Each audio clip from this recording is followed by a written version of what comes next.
अस्सलामु अलैकुम वरहमतुल्लाहि वबरकातुहू। इन्नल हम्दुलिल्लाह नहमदुहु व नस्तईनुहु व नस्तगफिरुहु व नऊज़ु बिल्लाहि मिन शुरूरि अनफुसिना व मिन सय्यिआति अमालिना। मन यहदिहिल्लाहु फला मुदिल्ल लहु व मन युद्लिल फला हादिय लहु व अशहदु अल्ला इलाहा इल्लल्लाहु वहदहु ला शरीका लहु व अशहदु अन्न मुहम्मदन अब्दुहु व रसूलुहु सल्लल्लाहु तआला अलैहि व अला आलिहि व सहबिहि व सल्लम तस्लीमन कसीरा। अम्मा बाद फ़क़द क़ाल अल-मुअल्लिफ़ रहिमहुल्लाहु तआला बाबु मा जाअ फ़ी हिमायतिल मुस्तफ़ा सल्लल्लाहु अलैहि वसल्लम हिमत तौहीद व सद्दिही तुरुक़श-शिर्क।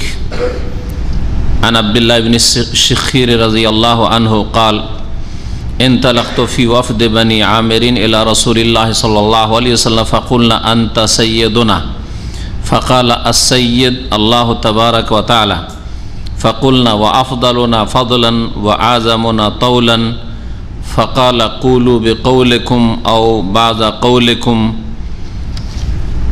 वला यस्तजरियन्नकुमुश-शैतान। रवाहु अबू दाऊद बिसनदिन जय्यिद। व अन अनस रज़ियल्लाहु अन्हु अन्ना नासन क़ालू या रसूलल्लाह या खैरना व इब्न खैरिना व सय्यदना व इब्न सय्यदिना।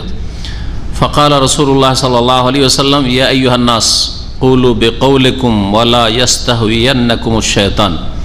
अना मुहम्मद इब्न अब्दिल्लाह अना मुहम्मदुन अब्दुल्लाह व रसूलुहु अना मुहम्मदुन अब्दुल्लाह व रसूलुहु मा उहिब्बु अन तरफ़उनी फ़ौक़ मंज़िलती अल्लती अनज़लनी अल्लाहु अज़्ज़ा व जल। रवाहु अन-नसाई बिसनदिन जय्यिद।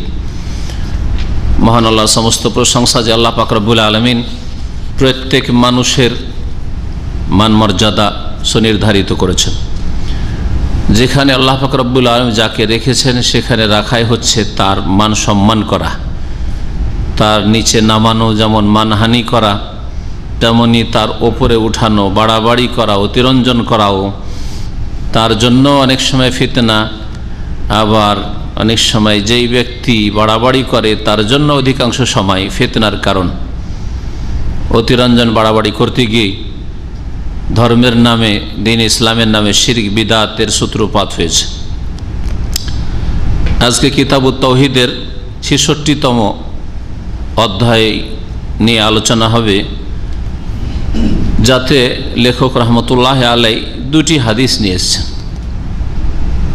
রাসূলুল্লাহ সাল্লাল্লাহু আলাইহি সাল্লামের মান মর্যাদা সম্পর্কে, তার সম্পর্কে বাড়াবাড়ি যেন না করা হয়, যেমন ঘাটতি ত্রুটি না করা হয়।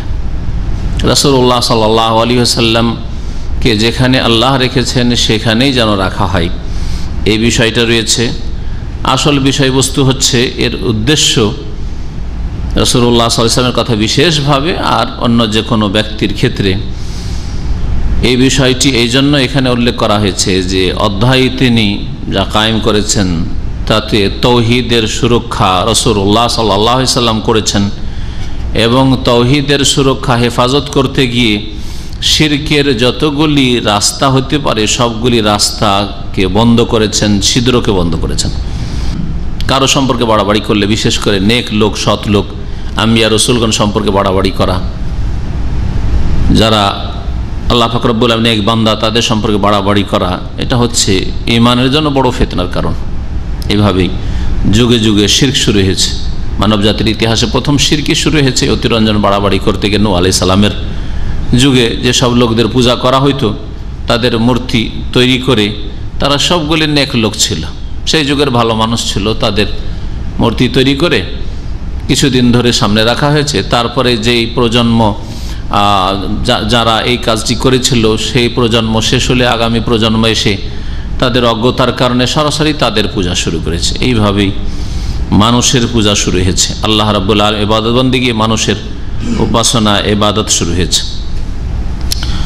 বলছেন লেখক, বাবু মা জা ফি হিমায়াতিল মুস্তাফা সাল্লাল্লাহু আলাইহি সাল্লাম। এই অধ্যায় হচ্ছে এই বিষয় সম্পর্কে যা বর্ণিত হয়েছে রাসূলুল্লাহ সাল্লাল্লাহু আলাইহি সাল্লাম যিনি আল্লাহর পক্ষ থেকে মনোনীত। মুস্তাফা নবী করিম সাল্লাল্লাহু আলাইহি সাল্লামের উপাধি মনোনীত। ইস্তাফা, ইস্তাফি বাবে ইফতিয়াল থেকে, এর মানে হচ্ছে মনোনীত, নির্বাচিত, যাকে আল্লাহ পছন্দ করেছেন, মনোনীত করেছেন, নির্বাচিত করেছেন রসুল করে, নবী করে, শ্রেষ্ঠ বান্দা করে। এই জন্য আমাদের দেশের ভাষায় মোহাম্মদ মুস্তাফা বলা হয়, হ্যাঁ, মুস্তাফাও বলা হয়, আর মুজতাবাও বলা হয়। ইজতাবা মানেও চয়ন করা, নির্বাচন করা, বাছাই করা, মনোনীত করা ইত্যাদি। তো ইজতিবা আর ইস্তিফা। সফিউন মাদ্দা, এই মুস্তাফার মাদ্দা ধাতু হচ্ছে সফিউন, সফি সদ ফাইয়া। সফি মানে হচ্ছে যাকে নির্বাচিত করা হচ্ছে সফি, এই জন্য সফিউর রহমান, সফিউল্লাহ, হ্যাঁ, আল্লাহর মনোনীত, আল্লাহর নির্বাচিত। তো সত্যিকার অর্থে আল্লাহর নির্বাচিত, আল্লাহর মনোনীত আম্বিয়া রসুলগণ, আল্লাহ তাদেরকে নবী রসুলকে মনোনীত করেছেন। হেমায়াতুল মুস্তাফা অর্থাৎ নবী মুহাম্মদ সাল্লাল্লাহু আলাইহি ওয়াসাল্লাম যাকে আল্লাহ মনোনীত করেছেন নবী রসুল করে, তার সুরক্ষা করা। হেমাত তৌহিদ, তৌহিদের সীমানাকে, তৌহিদের সীমানার তিনি সুরক্ষার ব্যবস্থা করে। যেমন দেশের সীমানার মানুষ সুরক্ষা করে, সরকার সুরক্ষা করে, নিজের জমি জায়গার সুরক্ষার জন্য, হ্যাঁ, সীমানার খেয়াল রাখে বা জমি মাপে অথবা ঘিরে রাখে ইত্যাদি।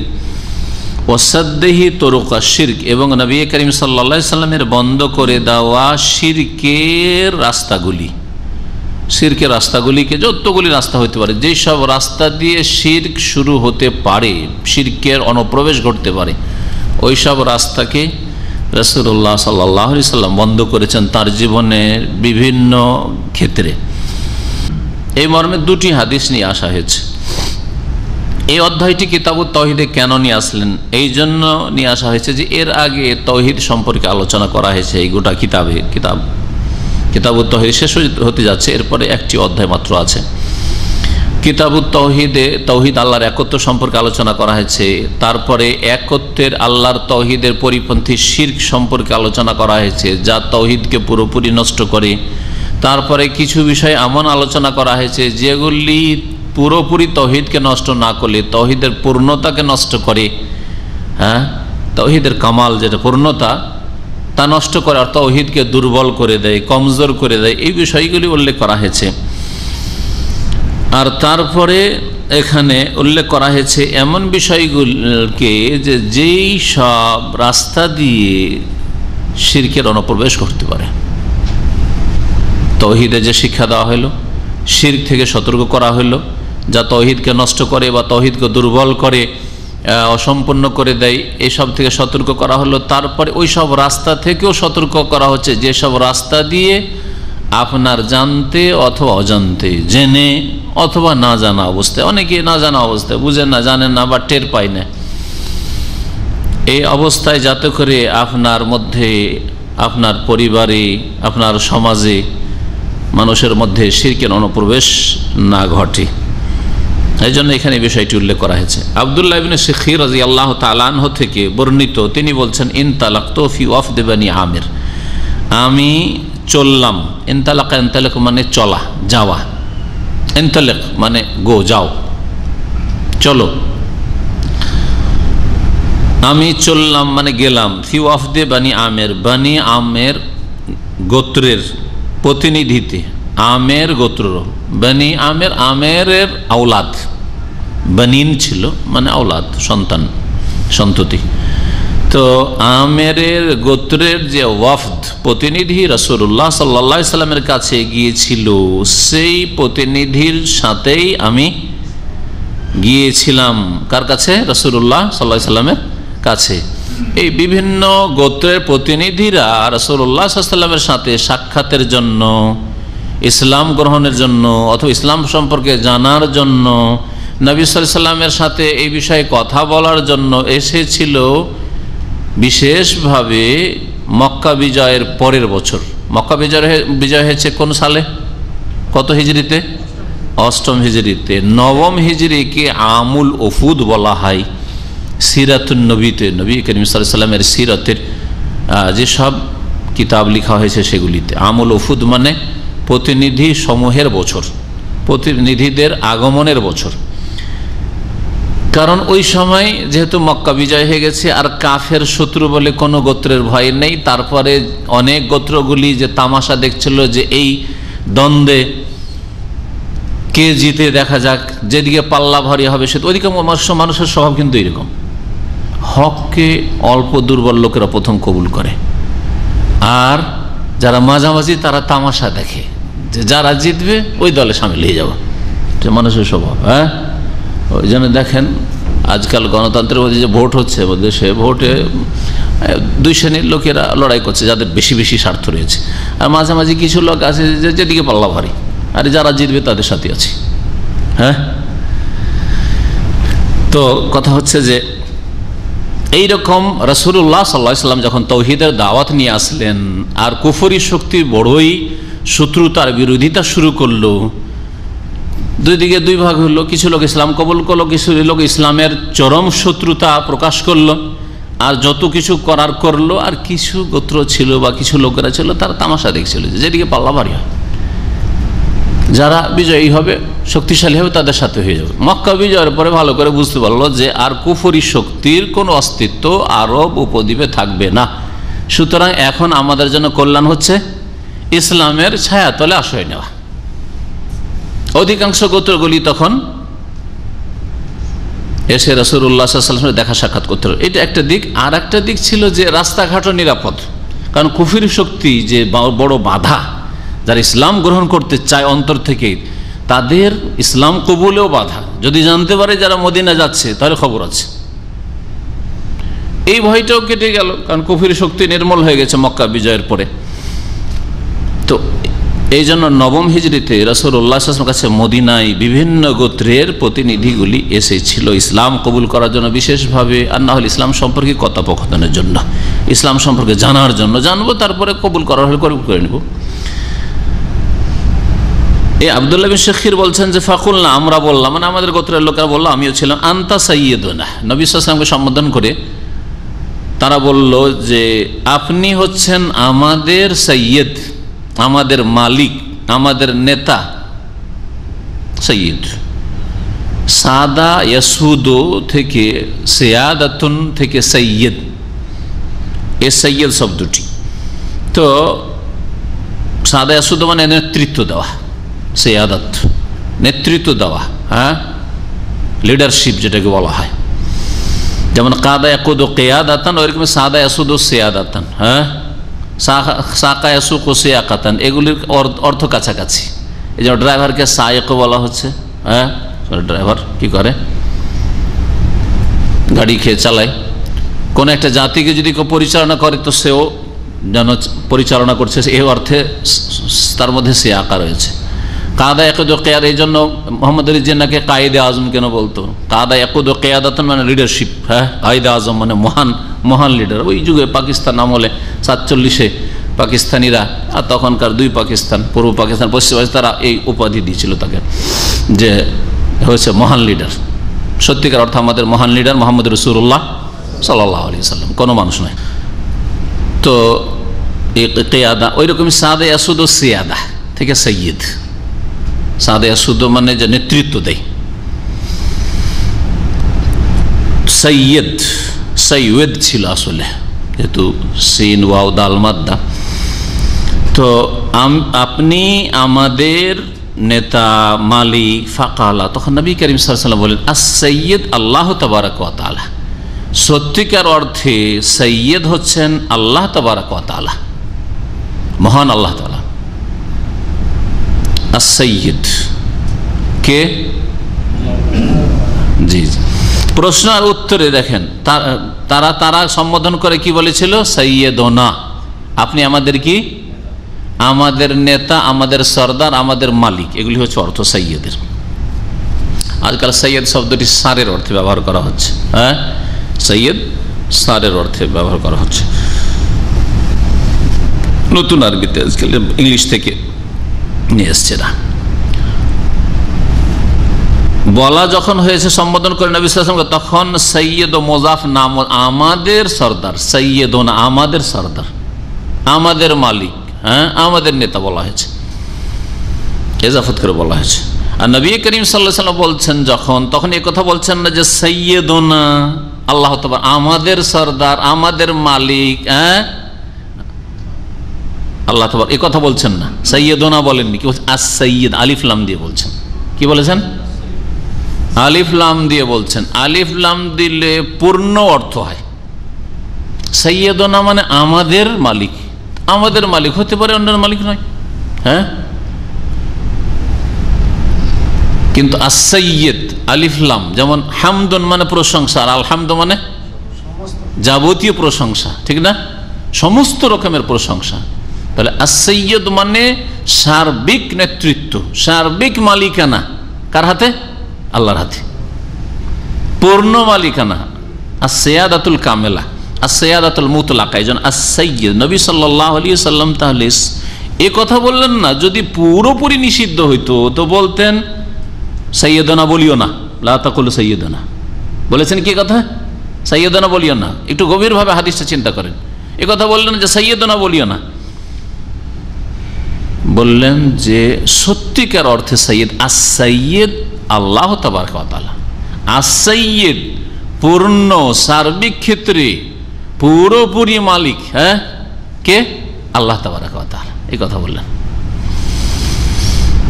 এই ব্যাখ্যাটা এই জন্য বললাম যে তারা সম্বোধন করেছিলেন এক ভাষা দিয়ে, আর নবী সাল্লাল্লাহু আলাইহি ওয়াসাল্লাম না করতে গেলেন যেটা সেটা অন্য ভাষা দিয়ে। এই ব্যাখ্যাটা এই জন্য করলাম যে পরে যখন বলা যাবে সাইয়্যিদানা কাউকে বলা যাবে কি যাবে না, এই বিষয়টি যখন তুলব তখন বুঝতে পারবেন যে হাদিসে কি এইভাবে বলেছেন নবী সাল্লাল্লাহু আলাইহি ওয়াসাল্লাম। উদ্দেশ্য কি নবী সাল্লাল্লাহু আলাইহি ওয়াসাল্লাম এটাই যে সাইয়্যিদানা বলাই যাবে না, সাইয়্যিদি বলাই যাবে না?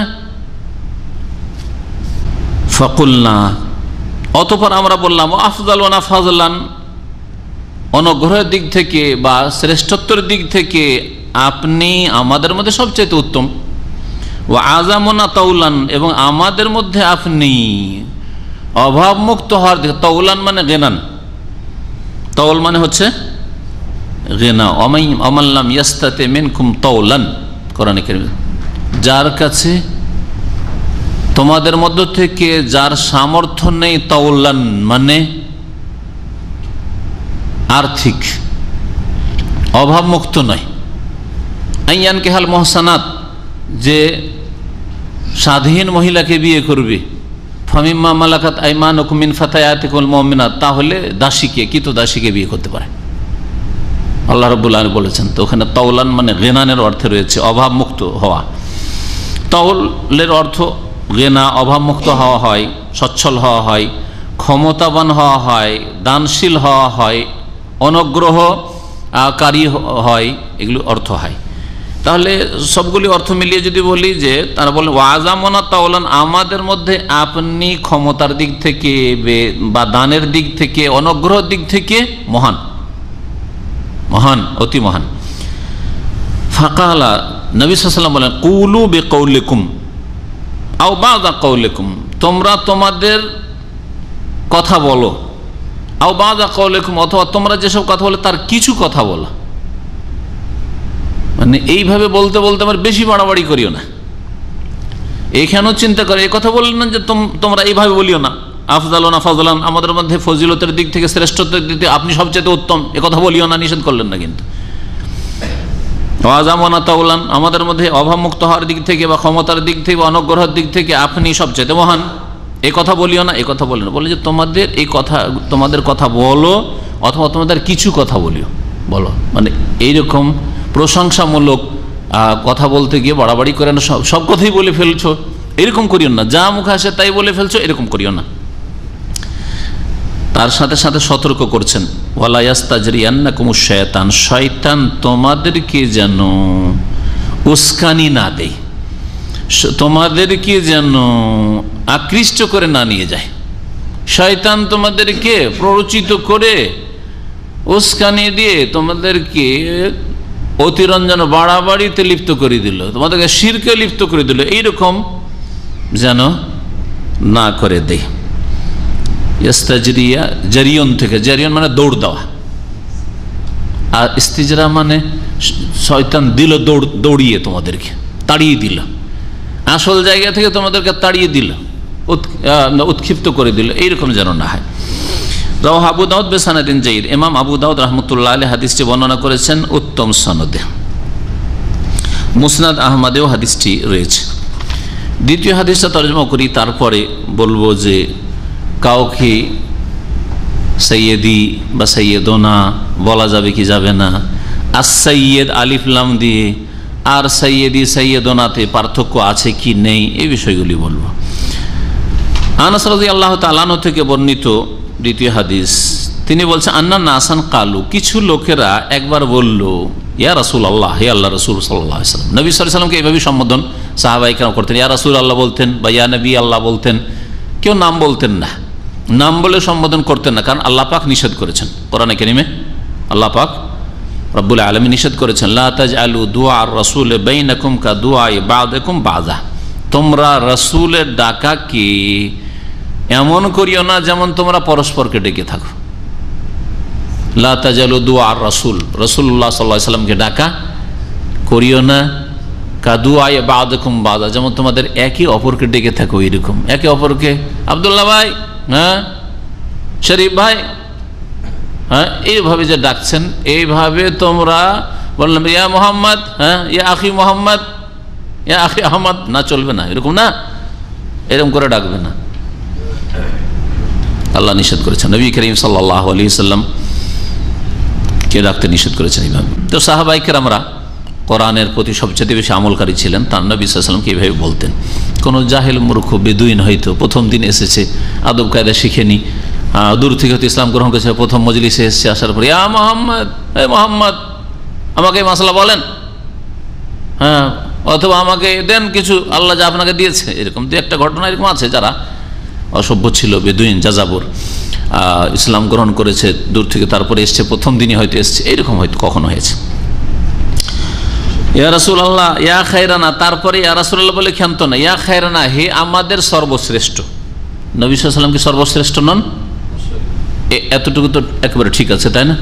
নবী করিম সাল্লাল্লাহু আলাইহি ওয়াসাল্লাম সকলের চাইতে শ্রেষ্ঠ। ইয়া খায়রানা, আমাদের মধ্যে হে সর্বশ্রেষ্ঠ, সর্বশ্রেষ্ঠ সব দিক থেকে, দিনের দিক থেকেও আর নেতৃত্বের দিক থেকে, দুনিয়ার দিক থেকে। রাসূলুল্লাহ সাল্লাল্লাহু আলাইহি ওয়াসাল্লাম, হ্যাঁ আল্লাহ রাব্বুল আলামিনের পক্ষ থেকে আল্লাহ পাক তাকে আলী করেছেন মক্কা বিজয়ের পরে, দুনিয়ার দিক থেকেও আর দিনের দিক থেকেও, বংশের দিক থেকেও সবচেয়ে শ্রেষ্ঠ বংশে আল্লাহ পাক তাকে পাঠিয়েছেন। ইব্রাহিম আলাইহিস সালাম ইসমাইলের গোত্রে বংশে, তাই না, কুরাইশ বংশে। ওয়াবনা খায়রিনা, এবং আমাদের শ্রেষ্ঠর সন্তান, হে আমাদের শ্রেষ্ঠের সন্তান। তো এখানে কাকে শ্রেষ্ঠ বলা হইল? রাসূলুল্লাহ সাল্লাল্লাহু আলাইহি ওয়াসাল্লামের পিতা কি, কাকে? আব্দুল্লাহ কি। কথাটি ঠিক না ভুল? ঠিক না ভুল? ভুল, হ্যাঁ পুরোপুরি ভুল না আংশিক ভুল? হ্যাঁ পুরোপুরি ভুল। কেউ আংশিক ভুল বলবে নাকি? আংশিক ভুল, জি হ্যাঁ। অবন খায়রানা, হে আমাদের শ্রেষ্ঠের সন্তান। তো রাসূলুল্লাহ সাল্লাল্লাহু আলাইহি সাল্লামের পিতা কুফরির অবস্থায় যেহেতু দুনিয়া থেকে গিয়েছেন, সেই জন্য ইমানের দিক থেকে, দিনের দিক থেকে শ্রেষ্ঠ নন, শ্রেষ্ঠ সন্তান না। তার চাইতে শ্রেষ্ঠ যে কোনো মুসলিম, যে কোনো নিম্ন শ্রেণীর মুসলিম, আবু বকর, ওমর, উসমান, আলী, সাহাবায়ে কেরাম ছাড়াও, কারণ মুসলিম আর কাফেরে পার্থক্য আসমান জমিনের চাইতে বেশি। জি হ্যাঁ, লা ইয়াস্তাবি আসহাবুন নার ওয়া আসহাবুল জান্নাহ, জান্নাতি আর জাহান্নামী সমান হতে পারেন না, ঠিক না? আসহাবুল জান্নাতে হুমুল ফায়েজুন, জান্নাতীরা হচ্ছে সাকসেস, সফল কাম। তো মুমিন হচ্ছে জান্নাতি, কাফের জান্নাতি নয়। বোঝা গেছে? ইন্নাবি ওয়া আবাকা ফিন্নার, নবী করিম সাল্লাল্লাহু আলাইহি ওয়াসাল্লাম বলেছেন। হুযায়ফা, তোমারও পিতা জাহান্নাম, আমার পিতা জাহান্নাম। আর একটা কথা, লা ইয়াস্তাবি যুলুমাতু ওয়ালান নূর, কোরআনে কারীমে অন্ধকার আলো সমান হইতে পারে না, হ্যাঁ রৌদ্র ছায়া সমান হইতে পারে, এসব বলেছেন না, বলেন আল্লাহ পাক রব্বুল আলামিন। জি, কুল লা ইয়াস্তাবিল খাবিস ওয়া তাইয়্যিব, খাবিস আর তাইয়্যিব, পাক আর না পাক সমান হইতে পারে না, ঈমান আর কুফরি, আর মুমিন কাফের সমান হইতে পারে না। তাহলে এই অর্থে তো ঠিক নয় কথাটি, কিন্তু আর এক অর্থে ঠিক আছে, আংশিক ঠিক আছে। সেটা হচ্ছে ফিন নাসাব, বংশীয় মর্যাদার ক্ষেত্রে রাসূলুল্লাহ সাল্লাল্লাহু আলাইহি ওয়াসাল্লামের পিতা তাদের মধ্যে শ্রেষ্ঠ, তাদের চাইতে শ্রেষ্ঠ। তারা কুরাইশ বংশের না, যারা এসেছিল তারা কুরাইশ বংশের না। আর আব্দুল্লাহ রাসূলুল্লাহ সাল্লাল্লাহু আলাইহি ওয়াসাল্লামের পিতা কুরাইশ বংশের। কুরাইশ বংশ হচ্ছে ইব্রাহিমের বংশের, ইসমাইলের বংশের, বনু ইসমাইল, এদিক থেকে শ্রেষ্ঠ। কুরাইশ আরবদের মধ্যে সবচেয়ে শ্রেষ্ঠ বংশ, সারা পৃথিবীর মধ্যে সবচেয়ে শ্রেষ্ঠ হচ্ছে কুরাইশরা। হ্যাঁ, আর কোরাইশদের মধ্যে সবচেয়ে শ্রেষ্ঠ হচ্ছে বানু হাশিম, হাশেম গোত্রের সবচেয়ে শ্রেষ্ঠ মুহাম্মদুর রাসূলুল্লাহ সাল্লাল্লাহু আলাইহি ওয়াসাল্লাম। তাহলে বলবো নবী সাল্লাল্লাহু আলাইহি ওয়াসাল্লাম সম্পর্কে যখন বলা হলো যে ইয়া খায়রানা, হে আমাদের শ্রেষ্ঠ, নবী সাল্লাল্লাহু আলাইহি ওয়াসাল্লাম বংশের দিক দিয়েও শ্রেষ্ঠ আর দিনের দিক থেকে, ইমানের দিক থেকে সবচেয়ে শ্রেষ্ঠ। যখন তার পিতার প্রশ্ন আসবে অবন খায়রানা, বলবে আংশিক ঠিক বলেছে, আংশিক তারা ভুল বলেছে। হ্যাঁ, সম্বোধনে বংশীয় মর্যাদার দিক থেকে শ্রেষ্ঠ রাসূলুল্লাহ সাল্লাল্লাহু আলাইহি ওয়াসাল্লাম পিতা, কিন্তু দিনের দিক থেকে না, অন্যরা তার চাইতে শ্রেষ্ঠ। ওয়া সাইয়্যিদানা মানে ইয়া সাইয়্যিদানা, হে আমাদের মালিক, অবনা সাইয়্যিদানা, হে আমাদের মালিকের সন্তান। জি। ফাকালা, নবী সাল্লাল্লাহু আলাইহি ওয়াসাল্লাম বলে, ইয়া আইয়ুহান নাস, হে লোকেরা, কুলু বিকাউলিকুম, তোমাদের কথা তো বলো, কিন্তু দেখো কথা বলতে গিয়ে সাবধান, উদ্দেশ্য হচ্ছে সাবধান। ওয়ালা ইয়াস্তাহুইয়ান্নাকুমুশ শাইতান, শয়তান তোমাদেরকে যেন আকৃষ্ট না করে ফেলে। হাওয়া ইয়াহবি মানে নিচে নেমে যাওয়া বা ঝুঁকে যাওয়া। হ্যাঁ, হাওয়া ইয়াহবি, এখান থেকে প্রবৃত্তিকে হাওয়া বলা হয়। মানুষের মনের কামনা বাসনা, মানুষের কামনা বাসনা নড়াচড়া করতে থাকে, কখনো ভালো কামনা আসে, বাসনা আসে, কখনো মন্দ আসে, কখনো মাঝামাঝি, কখনো এইদিকে কখনো ওইদিকে মনটা যায়। হ্যাঁ, ইত্তেবাউল হাওয়া। হ্যাঁ, কুপ্রবৃত্তির অনুসরণ, কুপ্রবৃত্তিকে হাওয়া বলা হয়েছে। যেদিকে মন ঝুঁকছে ওইদিকে আপনি ঝুঁকে যাচ্ছেন, তো কুপ্রবৃত্তির অনুসরণ করছেন না। যেদিকে আল্লাহর দ্বীন আছে সেদিকে আপনাকে ঝুঁকতে হবে, যেদিকে আল্লাহর সন্তুষ্টি আছে, জান্নাত আছে, সেদিকে আপনাকে ঝুঁকতে হবে। আর যে ব্যক্তি হাওয়ার সাথে কুপ্রবৃত্তির সাথে ঝুঁকে, সেই ব্যক্তি জাহান্নামের দিকে ঝুঁকে। কারণ মন সব সময় নগদ নগদ আয়েশ আরাম চাই, হ্যাঁ, আমোদ ফুর্তি করতে চাই, আর পাপের কাজগুলি বেশি মজা লাগে, পাপের কাজ বেশি মজা লাগে। তো ইয়াস্তাহুইয়ান্নাকুম মানে হচ্ছে ইয়াস্তামিল, মাইল, মাইল, হাওয়া ইয়াহবি মানে মাইল, ঝুঁকে যাওয়া, বক্র হয়ে যাওয়া। শয়তান যেন তোমাদেরকে বক্র পথে পরিচালিত না করে, এ অর্থ করতে পারেন। ওয়ালা ইয়াস্তাহুইয়ান্নাকুমুশ শায়তান, শয়তান তোমাদেরকে বক্র পথে যেন পরিচালিত না করতে পারি।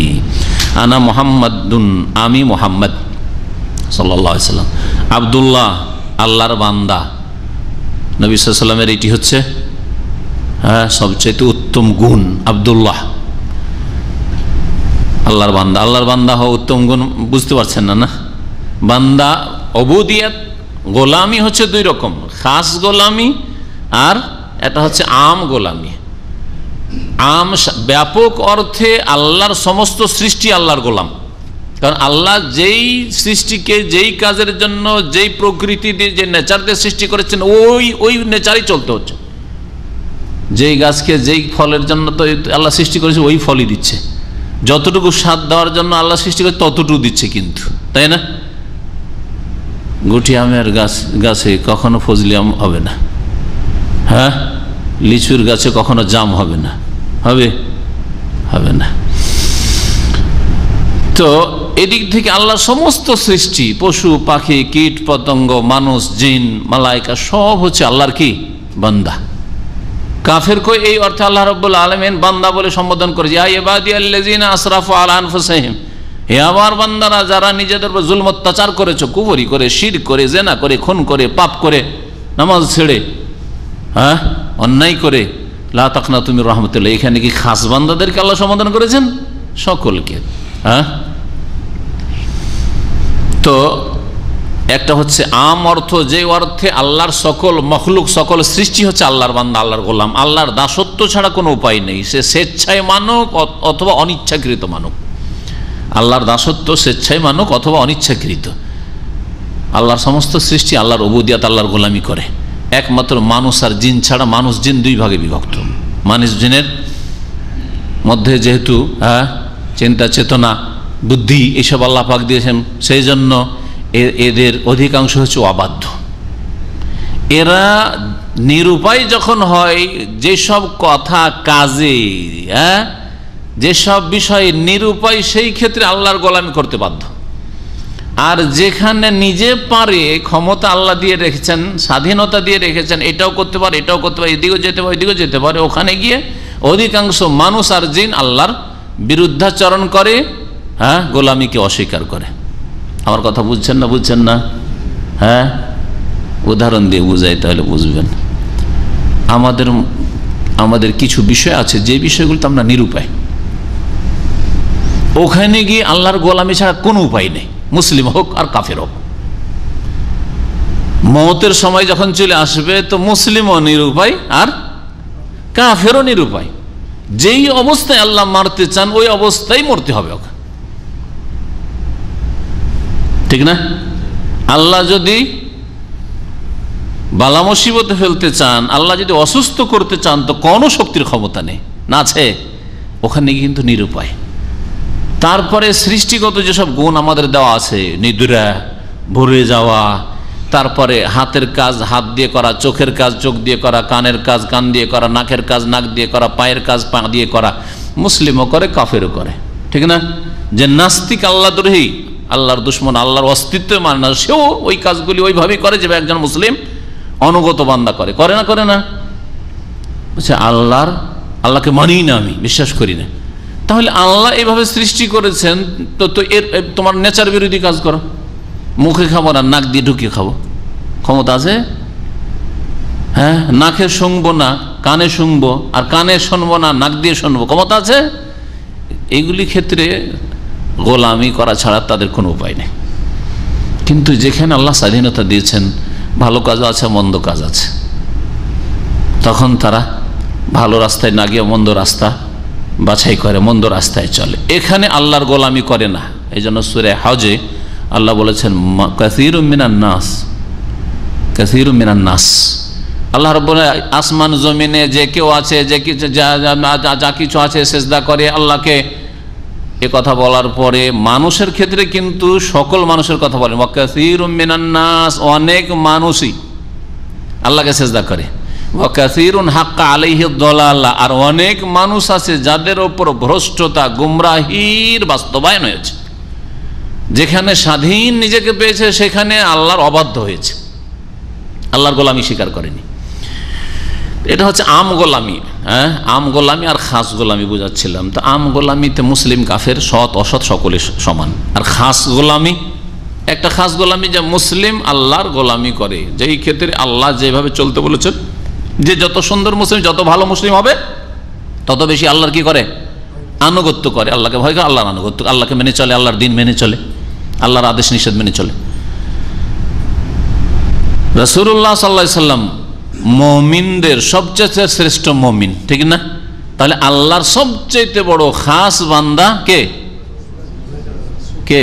মুহাম্মদ সাল্লাল্লাহু আলাইহি সাল্লাম। তো আব্দুল্লাহ আল্লাহর বান্দা, আল্লাহ সবচেয়ে শ্রেষ্ঠ বান্দা, আল্লাহ সবচেয়ে শ্রেষ্ঠ বান্দা। একটি কথা আমি বলেছি, এই কথাটা বলতে গিয়ে, যে আল্লাহর বান্দা হওয়া, আল্লাহর গোলাম হওয়া, এটা বড় মর্যাদা। এই কথাটা এখনো বুঝেননি, কেমন করে বড় মর্যাদা। শেখ ইবনে উসাইমিন রহমতুল্লাহ আলাইহি লিখছেন এই কিতাবুত তাওহীদের ব্যাখ্যায়, যে মানুষ গোলামি করে, সকলে গোলামি করে, সকলেই কি করে? গোলামি করে। হয় আল্লাহর গোলামি করে, আর না হইলে শয়তানের গোলামি করে। যদি আল্লাহর না গোলামি করে, যারা সারা পৃথিবীতে যে কোনো মানুষ হোক না কেন, বলে আমি আল্লাহর আদেশ নিষেধ মানি না, আমি ধর্ম টর্ম মানি না, আমি সব মানি না, ইবাদতবন্দি করি না, আমি সব নামাজ বুঝি না, মানি না আর কি।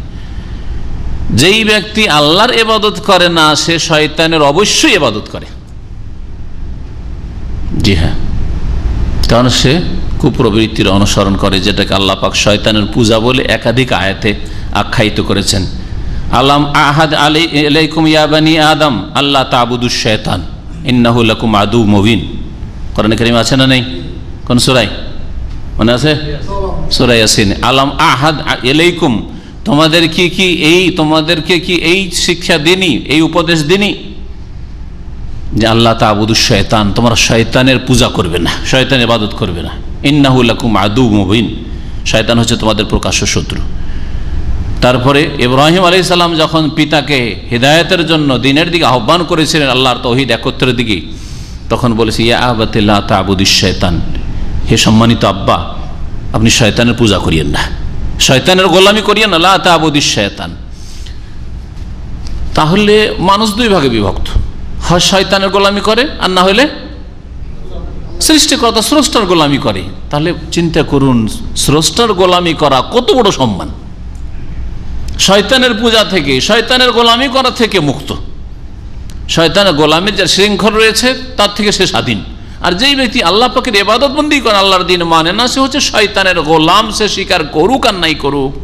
আর সবচেয়ে নিকৃষ্ট যে শয়তানের গোলামি করে, আর সবচেয়ে শ্রেষ্ঠ এই জন্য যে আল্লাহ রাব্বুল আলামিন যিনি স্রষ্টা, সকলের খালেক রাজেক, তার গোলামি করে।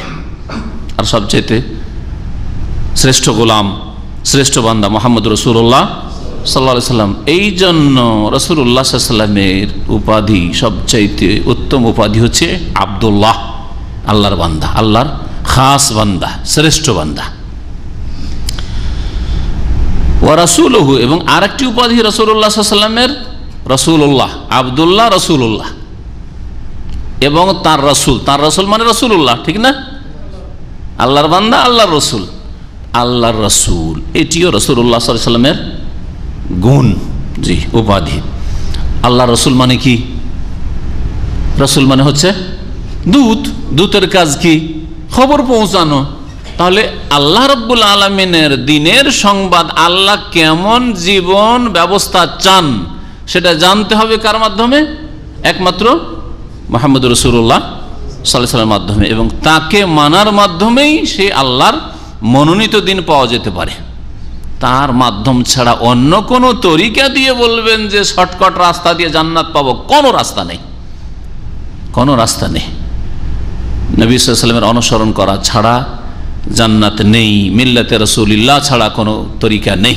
সুতরাং এতগুলি যে সুফিরা তরিকা বের করেছে, 126 তরিকার সবচেয়ে শর্টকাট তরিকা চিশতিয়া, সাবেরিয়া, এই যে এক শ্রেণীর হক্কানি যাদেরকে বলছে, এক শ্রেণীর গুমরাহ লোকেরা, ওরা যে বলেছে এগুলি মানুষের তৈরি করা, এইসব তরিকা দিয়ে নাজাত পাওয়া যাবে না। তরিকা একমাত্র রাসূলুল্লাহ সাল্লাল্লাহু আলাইহি ওয়াসাল্লামের, যিনি রাসূল, যিনি দূত আল্লাহ পাক রব্বুল আলামিন। নবী করিম সাল্লাল্লাহু আলাইহি ওয়াসাল্লামের দুটি গুণ পাশাপাশি রেখে দুটি বাতিল পন্থীর খণ্ডন করা হয়েছে। দুটি বাতিল পন্থী কি করা হয়েছে বললাম? খণ্ডন করা হয়েছে। একটি বাতিল পন্থী নবী করিম সাল্লাল্লাহু আলাইহি ওয়াসাল্লামকে তার মান মর্যাদা থেকে নিচে নামিয়েছে, অবমাননা করেছে, তার কদর করেনি, মর্যাদা দেয়নি, সুতরাং তারা জাহান্নামী হবে। এই অবস্থা থেকে গেলে, তওবা করে ফিরে না আসলে, তাদের খণ্ডন করা হয়েছে রাসূলুল্লাহ বলেই, ও রাসূলুহু বলে। দেখো, মুহাম্মদ তোমাদের মতো মানুষ না, তিনি রাসূলুল্লাহ, আল্লাহর রাসূল। আর আল্লাহ রাব্বুল আলামিনের যখন রাসূল, তিনি দূত, তো তার আদর্শ যদি জীবনের প্রতিটি ক্ষেত্রে বাস্তবায়ন না করো তাহলে কখনো মুক্তি পাবে না। জি, রাসূলুল্লাহ, তিনি, তার মর্যাদায় রাখা হয়েছে রাসূলুল্লাহ বলে। আর একটি বাতিলপন্থী কি করেছে? ধর্মের নামে গোমরাহ হয়েছে। রাসূলুল্লাহ সাল্লাল্লাহু আলাইহি ওয়াসাল্লামের মান মর্যাদা আল্লাহ কোথায় রেখেছেন এর পরোয়া করেনি। ওরা নিজের ইচ্ছেতে নবীকে, নিজের ইচ্ছা খেয়াল খুশি মর্যাদা দেবে। আল্লাহ যেখানে মর্যাদা দিয়েছেন ওখানে না, আমরা ইচ্ছা মতো নবীর প্রশংসা করবো, নবীর গুণগান করবো, নবীকে যেখানে ইচ্ছা সেখানে পৌঁছাবো। এই করতে করতে কি কেউ নবীর সেজদা করেছে, নবীর পূজা করেছে, নবীকে মাদাদ ইয়া রাসূলুল্লাহ করেছে, নবীর কবর কাছে গিয়ে নিজের দরখাস্ত করেছে, নবীর কাছে দুনিয়ার যা কিছু চাইতে হয়, দুনিয়া আখিরাত কল্যাণ চেয়েছে, নবীকে আল্লাহর বহু গুণ দিয়েছে, আলেমুল গায়ব বলেছে, হাজির নাজির বলেছে, নবী সব কিছু, জান্নাত জাহান্নামের মালিক, ইত্যাদি ইত্যাদি, দোজাহানের বাদশাহ। এটা যদিও টেনে টেনে অর্থ ঠিক করা যেতে পারে, কিন্তু যদি এই অর্থে বলা হয় তো বড় শিরক। দোজাহানের বাদশাহ মানে তিনি যা ইচ্ছা তাই করবেন, যাকে ইচ্ছা জান্নাত দেবেন, যাকে ইচ্ছা জাহান্নামে দেবেন, যাকে ইচ্ছা দুনিয়া ধনী করবেন, যাকে ইচ্ছা আমির করবেন, গরিব করবেন। এই অর্থে যদি হয় তো শিরকি কথা, কুফরি কথা। তো আমাদের দেশে যে দোজাহানের বাদশাহ কথাটি আছে, এই সম্পর্কে আপনাকে চিন্তা করতে হবে যে কথাটি কি সেন্সে বলছি, আমি কি উদ্দেশ্যে বলছি। আব্দুল্লাহ আল্লাহর বান্দা, আল্লাহর গোলাম। যখন আল্লাহর গোলাম, তাহলে আল্লাহর গোলামের মধ্যে আল্লাহর গুণ কি করে থাকতে পারে? খণ্ডন করা হইল। আল্লাহর গোলামের আবার ইবাদত কি করে হইতে পারে? আল্লাহর গোলামকে আল্লাহর হক সিজদা কি করে দেওয়া যেতে পারে? আল্লাহর গোলামকে কি করে ডাকা যেতে, আহ্বান করা যেতে পারে যে আমার রোগ ভালো করো, বালা মুসিবত দূর করো, আমার মেয়েটার জন্য ভালো ছেলের ব্যবস্থা করে দাও, হ্যাঁ ইত্যাদিতে, আমার যা ছেলেটা পরীক্ষা দিয়েছে ইয়া রাসূলুল্লাহ ভালো ভাবে পাশ করিয়ে দাও, ইত্যাদি। যেসব এক শ্রেণীর কবর পূজারীরা রাসূলুল্লাহ সাল্লাল্লাহু আলাইহি সাল্লামের কবর কাছে এসে এসব শিরকি কাজ করে, এদের খণ্ডন করা হয়েছে। আব্দুল্লাহ বলে যারা অতিরঞ্জন বাড়াবাড়ি করে শিরকে কুফরিতে লিপ্ত হয়েছে তাদের খণ্ডন করা হয়েছে। আর রাসূলুল্লাহ বলে, রাসূলুল্লাহ বলে কার খণ্ডন করা হয়েছে? ফাসিক, হ্যাঁ গুনাহগার, বেদিন মুসলিম অথবা কাফের যারা রাসূলকে অস্বীকার করেছে, মুসলিম সমাজের যারা বেনামাজি, বেদিন, হালাল হারাম শরীয়তের মানে না, রাসূলুল্লাহ সাল্লাল্লাহু আলাইহি ওয়াসাল্লামের আদেশ নিষেধ মেনে চলেন না, তাদের খণ্ডন করা হয়েছে যে তিনি রাসূল, সুতরাং হ্যাঁ তার আদর্শই হচ্ছে উত্তম আদর্শ, উসওয়া হাসানা, আর সেই দিয়ে জীবন গড়তে হবে। মা ওহিব্ব, নবী সাল্লাল্লাহু আলাইহি ওয়াসাল্লাম বলছেন আমি পছন্দ করি না আনতার ফাউনি, যে আমাকে তোমরা উঠাবে, ফাওকা মানজিলাতি, আমার মর্যাদার উপরে, এটা আমি পছন্দ করি না। আল্লাতী আনজালানি আল্লাহু আযজা ওয়া জাল্লা, যেখানে মহান আল্লাহ আমাকে নামিয়েছেন, রেখেছেন, যেখানে আল্লাহ আমাকে রেখেছেন ওখান থেকে উপরে উঠাবে, মা ওহিব্ব, এটা আমি ভালোবাসি না, এটা আমি ভালোবাসি না। যেমন এটা ভালোবাসেন না এজন্য একদল নামাজ ইবাদতবন্দি করে উযুর অঙ্গগুলি চমকিবে আর কিয়ামতের মাঠে যাবে রাসূলুল্লাহ সাল্লাল্লাহু আলাইহি ওয়াসাল্লাম কাছে হাউজে কাউসারের পানি নেওয়ার জন্য, তখন নবী সাল্লাল্লাহু আলাইহি ওয়াসাল্লাম বললেন যে আস্তে দাও আস্তে দাও, ফেরেশতারা তেড়ে মেরে তাড়িয়ে দিবে, ভাগিয়ে দিবে। তখন বলবেন যে কেন এদেরকে তাড়াচ্ছ, কেন? আস্তে দাও, ওসাই হাবি ওসাই হাবি, আমারই সাথী সঙ্গী, আমার দল বলে তো উযুর অঙ্গগুলি 5টা অঙ্গ চমকি আস্তে দাও।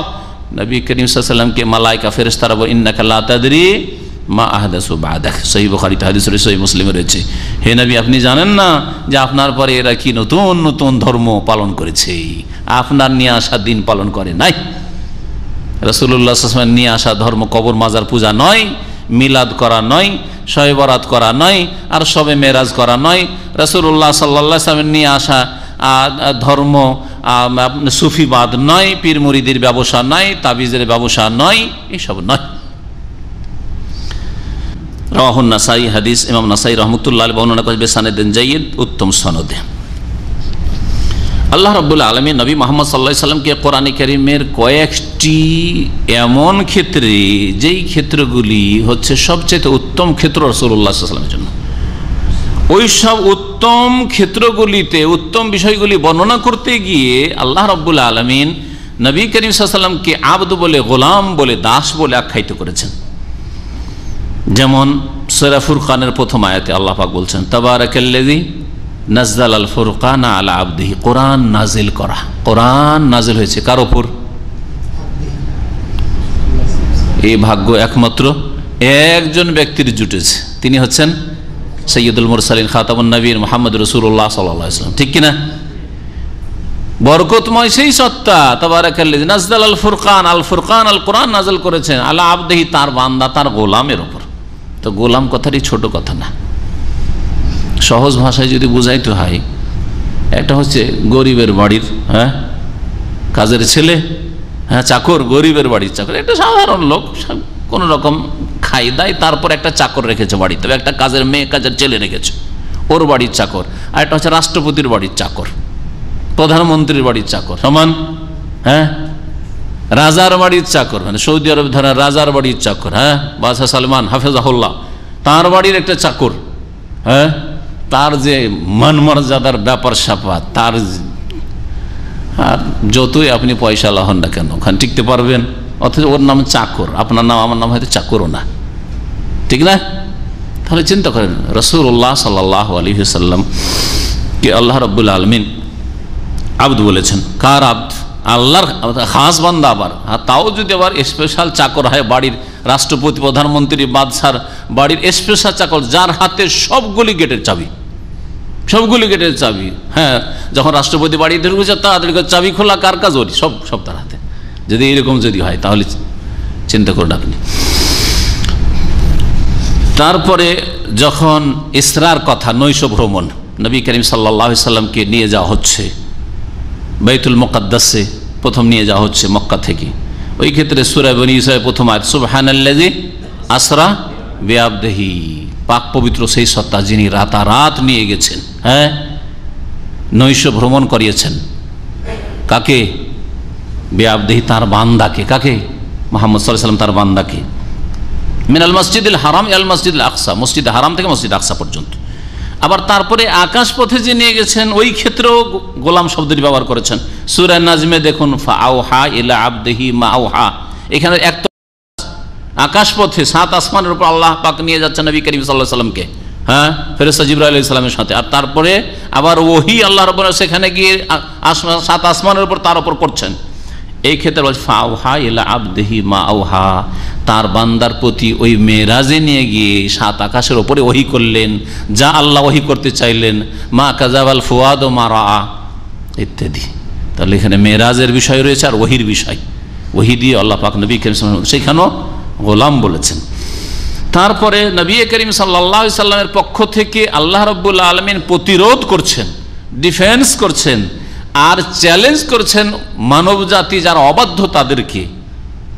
সূরা বাকারাতে এই ক্ষেত্রে নবী মুহাম্মদ সাল্লাল্লাহু আলাইহি ওয়াসাল্লামকে, এই ক্ষেত্রে নবী সাল্লাল্লাহু আলাইহি ওয়াসাল্লামকে কি বলছেন? গোলাম বলে, বান্দা বলে আখ্যায়িত করেছেন।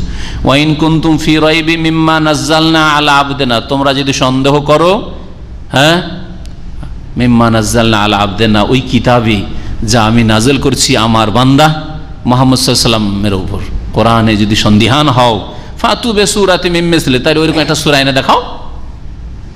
তো এইরকম বেশ কিছু জায়গায় এইরকমই সূরা জিনও রয়েছে। সূরা জিনে ওটাও একটা শ্রেষ্ঠ জায়গা। আল্লাহর কাছে দোয়া করা, আল্লাহকে ডাকা, এটা হচ্ছে বড় একটা গুরুত্বপূর্ণ বিষয়। আর দোয়া হুয়াল ইবাদ, দোয়াই হচ্ছে আসলে ইবাদত, আসল গোলামি। ওই ক্ষেত্রে আল্লাহ বলছেন ওয়া আন্নাহু লাম্মা কামা আব্দুল্লাহি, আর শোনো যখন দণ্ডায়মান হলেন আব্দুল্লাহ, আল্লাহর গোলাম, আল্লাহর বান্দা মানে মুহাম্মদ সাল্লাল্লাহু আলাইহি ইয়াদউহু, তাকে আহ্বান করতে, তাকে ডাকতে, তার কাছে দোয়া করতে। যখন নবী করিম সাল্লাল্লাহু আলাইহি ওয়াসাল্লাম সালাতে দণ্ডায়মান হতেন, নামাজে দাঁড়াতেন আর আল্লাহ রাব্বুল আলামিনকে ডাকতেন, আল্লাহর কাছে দোয়া করতেন, কাদু ইয়াকুনুনা আলাইহি লিবাদা। তো এখানে আব্দুল্লাহ বলেছেন এই গোলামি সবচেয়ে বড় শ্রেষ্ঠত্ব। আর যে আল্লাহর গোলাম সে হচ্ছে শ্রেষ্ঠ, যে আল্লাহর গোলাম সে হচ্ছে শ্রেষ্ঠ। আল্লাহর সাধারণ গোলামও যে কোনো কাফির যতই শ্রেষ্ঠ হয়ে যাক না কেন, দুনিয়ার ক্ষেত্রে যতই বড় নেতা হয়ে যাক না কেন, নিম্নমানের আল্লাহর গোলাম অর্থাৎ একটা সাধারণ মুসলিম, নিম্ন শ্রেণীর মুসলিম দুনিয়ার সবচেয়ে বড় কাফের নেতার চাইতে শ্রেষ্ঠ। শুনে রাখেন ভালো করে, এটা কোরআনে কারীমের কথা। ওয়ালা আব্দুম মুমিনুন খায়রুম মিন মুশরিক, অবশ্যই মুমিন দাস, ওয়ালা আব্দুম মুমিন, মুমিন দাস, কৃত দাস, কেনা বেচা হয় ওকে, কৃত দাস, খায়রুন সে শ্রেষ্ঠ, মিন মুশরিক মানে মুশরিকিন আজিম, বালাগাত এখানে রয়েছে, অলংকার রয়েছে। যতই বড় মহান মুশরিক, বহুত্ববাদী হোক, মুশরিক হোক না কেন, তার চাইতে শ্রেষ্ঠ হচ্ছে একজন মুমিন মুসলিম চাকর, কৃত দাস। তো এই ছিল দার্স। এখানে এখন গুরুত্বপূর্ণ বিষয়গুলি বাকি আছে। তা হচ্ছে যে নবী করিম সাল্লাল্লাহু আলাইহি সাল্লামকে যখন সাইয়্যিদুনা বলে সম্বোধন করলেন সাহাবীরা, তখন নবী করিম সাল্লাল্লাহু আলাইহি সাল্লাম বললেন, সরাসরিতে কথা বলেননি যে সাইয়্যিদুনা বলিও না, কিন্তু এই কথা বলেন আস-সাইয়্যিদ আল্লাহ তাবারাকা ওয়া তাআলা। সত্যিকার অর্থে আস-সাইয়্যিদ হচ্ছেন কে? আল্লাহ।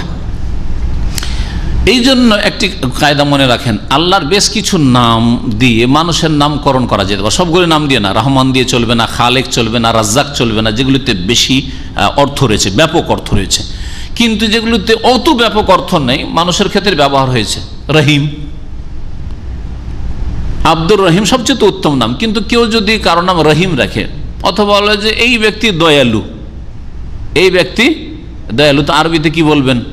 হাজা রহিমুন, হাজা রহিমুন, এই লোকটি হচ্ছে দয়ালু। হ্যাঁ, আমার আব্বা বড় দয়ালু মানুষ, আবি রহিমুন, আমার আব্বা রহিম। তো রহিম তো বললেন, রহিম তো আল্লাহর নাম, বিসমিল্লাহির রহমানির রহিম, ঠিক কিনা? তো আল্লাহর বেশ কিছু নাম আছে যেগুলি দিয়ে মানুষের নাম রাখা যেতে পারে। নবী সাল্লাল্লাহু আলাইহি ওয়াসাল্লাম আল্লাহ রউফ রহিম বলেছেন কোরআনে কারীমে, কিন্তু আল দিয়ে চলবে না, কাউকে যদি আর রহিম চলবে না।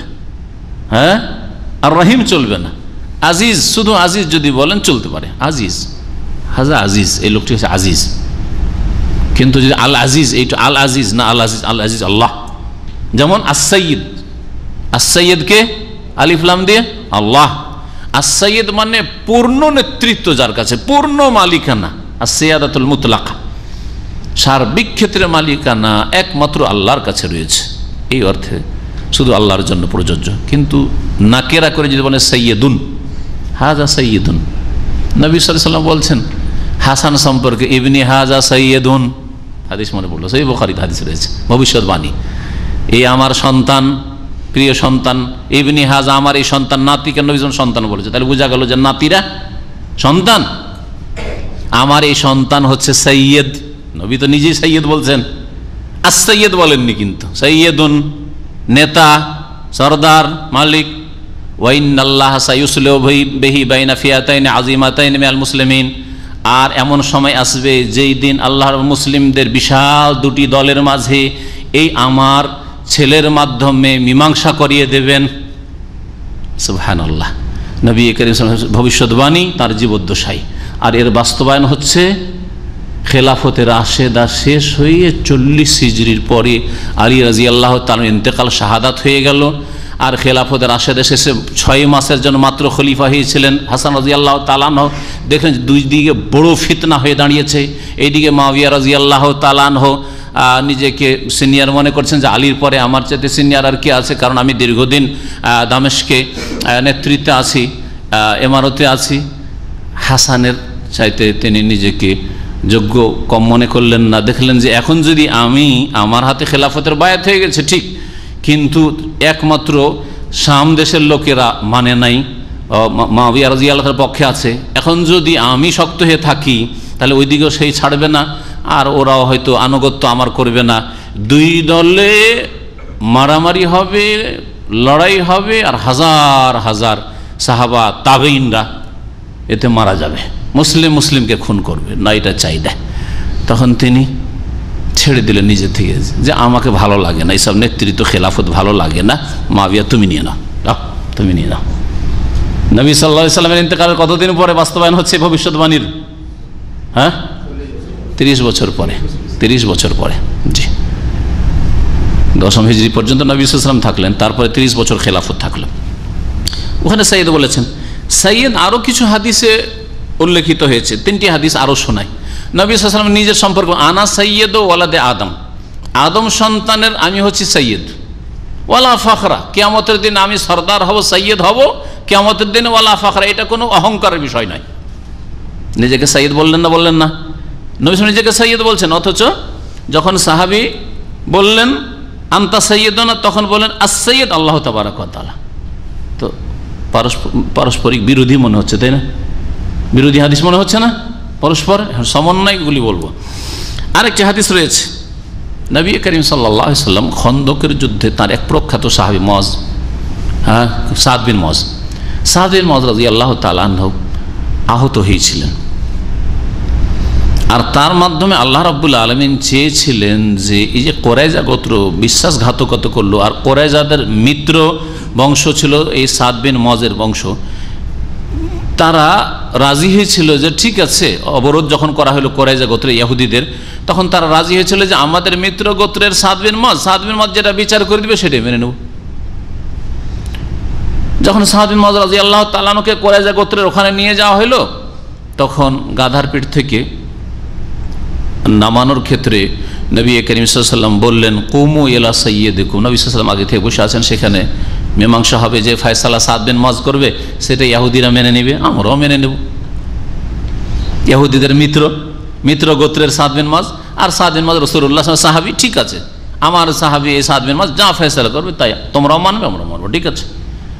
নবী সাল্লাল্লাহু আলাইহি সাহাবায়ে কেরামদেরকে বলেছে কুমু ইলা সাইয়্যিদিকুম, তোমাদের সরদার, তোমাদের নেতার দিকে তোমরা দাঁড়িয়ে যাও, উঠে যাও। নেতার দিকে বলেছেন, লে সাইয়্যিদিকুম বলেন, কুমু লে সাইয়্যিদিকুম, তোমাদের নেতার সম্মানার্থে, শ্রদ্ধার জন্য, এ কথা বলেননি। সুতরাং বড় মানুষ কেউ আসবে আর আপনারা সবাই দাঁড়িয়ে যাবেন, এটা জায়েজ নয়।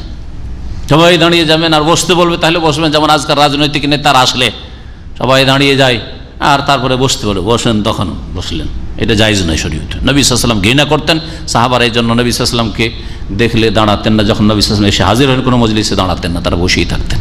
জি, বিদাতীদের লক্ষণ হচ্ছে এটা, দুনিয়াদার নেতাদের লক্ষণ হচ্ছে এটা, আর বিদাতীদের লক্ষণ হচ্ছে এটা। পীর সাহেব এসে সবাই লাইন ধরে দাঁড়িয়ে গেছে, যতক্ষণ হুজুরে কি বলে না বলছে বসে ততক্ষণ বসছে না।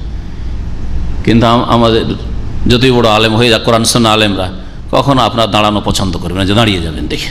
জি, এলা সাইয়্যিদুকুম বলেছিলেন, লে সাইয়্যিদুকুম বলেনি, দুটোতে পার্থক্য আছে, এই জন্য আমি এই ব্যাখ্যাটা করলাম। এলা সাইয়্যিদুকুম তার উদ্দেশ্যে, এলা মানে ওই দিকে দাঁড়িয়ে যাও, মানে তিনি আহত মানুষ, কিসে গাধার পিঠ থেকে নামতে পারবেন না, অথবা চলে ঠিকভাবে আসতে পারবেন কিনা, নামিয়ে নিয়ে আসো তাকে। কুমু এলা সাইয়্যিদুকুম কথা বলেছেন, কিন্তু সাদ বিন মুআযকে সাইয়্যিদ বলা হয়েছে, ঠিক কিনা? জি। নবী করিম সাল্লাল্লাহু আলাইহি ওয়াসাল্লাম আরেকটি হাদিস, এই হাদিসও সবগুলি সহিহ হাদিস, অধিকাংশ হাদিসগুলি সহিহ বুখারী মুসলিমে রয়েছে। নবী সাল্লাল্লাহু আলাইহি ওয়াসাল্লাম একবার বললেন, তোমরা কোনো মানুষকে, তোমাদের মালিককে, মনিবকে রব্বি বলিও না। দাস কি তো দাস, মালিককে মনিবকে রব্বি বলবে, রব্বাতি এরকম বলিও না, বরং কি বলবে? ওয়ালিয়াকুল সাইয়্যিদি ওয়া মাওলায়া, বলবে আমার সাইয়্যিদ, হ্যাঁ উনি হচ্ছেন আমার সাইয়্যিদ। তো সাইয়্যিদ বলতে অনুমতি দিলেন না? দিলেন না।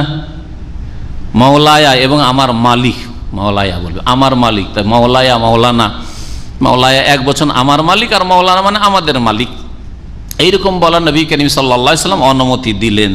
এই তিনটি হাদিস, আর হাসান রাদিয়াল্লাহু তাআলা সম্পর্কে হাদিস বললাম, ইবনি হাজা সাইয়্যিদ, চারটি হাদিস বললাম। এই হাদিসগুলি কি প্রমাণ করে? যে মানুষকে সাইয়্যিদ বলা যাবে।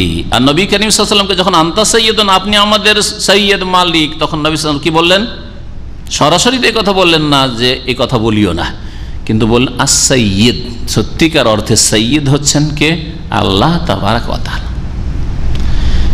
তোমরা তোমাদের কথা বলো, কিছু কথা বলো, কিন্তু শয়তান যেন সুযোগ না পায়, শয়তান তোমাদেরকে যেন প্ররোচিত করে পথচ্যুত না করে, বা দিন ইসলাম থেকে দূরে না সরিয়ে দেয়, শিরক বিদআতে লিপ্ত না করে ইত্যাদি।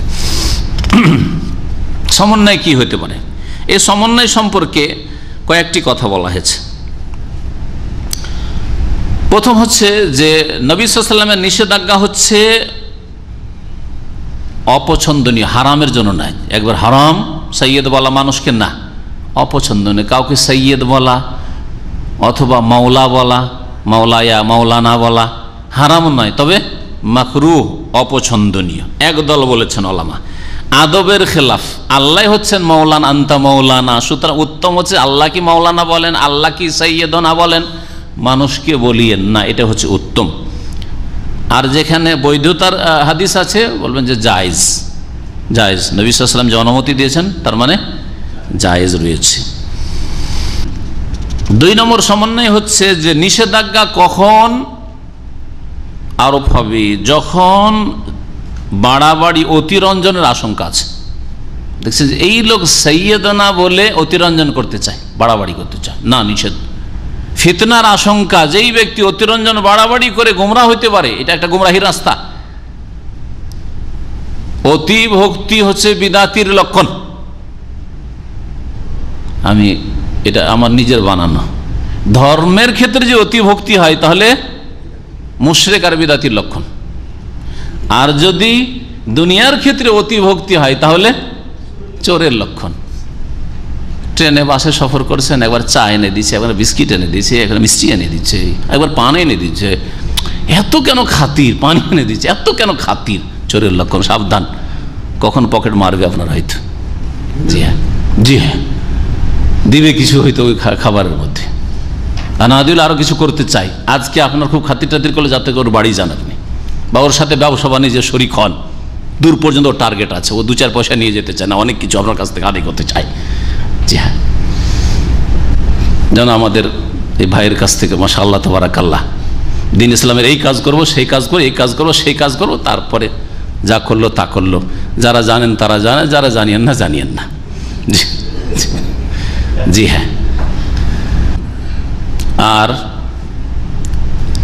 ধর্মের ক্ষেত্রে অতি ভক্তি, এত ভক্তি কেন? এত ভক্তি করলে আপনি শিরকে লিপ্ত হবেন, আর না হয় বিদআতে লিপ্ত হবেন আপনি। অতিরঞ্জন, বাড়াবাড়ি, অতিভক্তি ধর্মের নামে কখনো না। শেখ, ওস্তাদ, হ্যাঁ, বড় মানুষ, পরহেজগার মানুষ, সেই জন্য তার পায়ে ঝুঁকে সালাম করা, সালাম করে আবার বুকে একটু এরকম, এসব কেন করবেন? এসছে শেখ, এসছে আল্লামা এসছে, সেই জন্য দাঁড়িয়ে যাওয়া সব একবারে না। ঠিক আছে, মুসাফার জন্য যদি দাঁড়ান তো আলাদা কথা, কিন্তু সবাই দাঁড়িয়ে গেছেন, তারপরে যতক্ষণ না বসতে না বলছে ততক্ষণ বসছেন না, জায়েজ নয়। তো যদি অতিরঞ্জনের আশঙ্কা থাকে তাহলে মানুষকে, অন্য কোনো আল্লাহ ছাড়া কোনো মানুষকে, কোনো ব্যক্তিকে সৈয়দ বলা যাবে না, সৈয়দনাও বলা যাবে না, সৈয়দিও বলা যাবে না, এটা একটি মত। তৃতীয় সমন্বয় হচ্ছে যে সরাসরি সম্বোধন করতে গিয়ে বলা যাবে না, কিন্তু যখন অনুপস্থিত যাকে সৈয়দ বলছেন সে অনুপস্থিত, সামনে নেই, তখন বলা যাবে। কারণ সামনাসামনি বললে অনেক সময় যাকে আপনি বলছেন তার জন্য ফিতনার আশঙ্কা, অহংকারে ফেটে পড়বে। হ্যাঁ, ঠিক না? আমাদের ঈমান এত দুর্বল যে আমার সামনে যদি প্রশংসা বেশি করেন তো অধিকাংশ মানে ফিতনা পড়ে যায়। আপনার মতো মানুষ, মাশাআল্লাহ তাবারাকাল্লাহ, আপনি তো আমাদের সৈয়দ, আনতা সৈয়দ না, আরে আর কি ফুললে বেলুন একবারে, ঠিক না? এটা ফিতনা আমার জন্য। এইরকম যে কোনো মানুষের জন্য ফিতনা হতে পারে, আল্লাহ পাকে হেফাজত করে সকলের। এই জন্য সামনে প্রশংসা করা নিষেধ আছে, সামনে বেশি প্রশংসা করতে নেই। কেউ যদি সত্যি প্রশংসার যোগ্য থাকে চোখের আড়ালে প্রশংসা করে, সামনে যার প্রশংসা করলেন তার ক্ষতি ছাড়া লাভ কমই হয়। ক্ষতি করলেন, নবী সাল্লাল্লাহু আলাইহি ওয়াসাল্লাম বলেছেন তার গর্দন কেটে দিলে তুমি খাতাত অনুকা সাহেবেক, যার সামনে প্রশংসা করলে তার গর্দন কেটে দিলে তুমি, গর্দন কাটলে যে ক্ষতি করতে শরীরের ক্ষতি হতো এর ঈমান আমলের ক্ষতি করে দিলে, অহংকারী বানিয়ে দিলে। আমার মতো কেউ নেই, হামচুনি দিগার নিস, আমার মতো আর কেউ নেই, আমি সবচেয়ে বড় আল্লামা মনে হয় বাংলাদেশের, বুঝা গেছে, আমি সবচেয়ে বড় ডাক্তার মনে হয়, ইঞ্জিনিয়ার মনে হয়, ইত্যাদি ইত্যাদি, আমার মতো ভালো মানুষ কেউ নেই, পরেশগার মানুষ কেউ নেই, এরকম হয়ে যাবে এটা।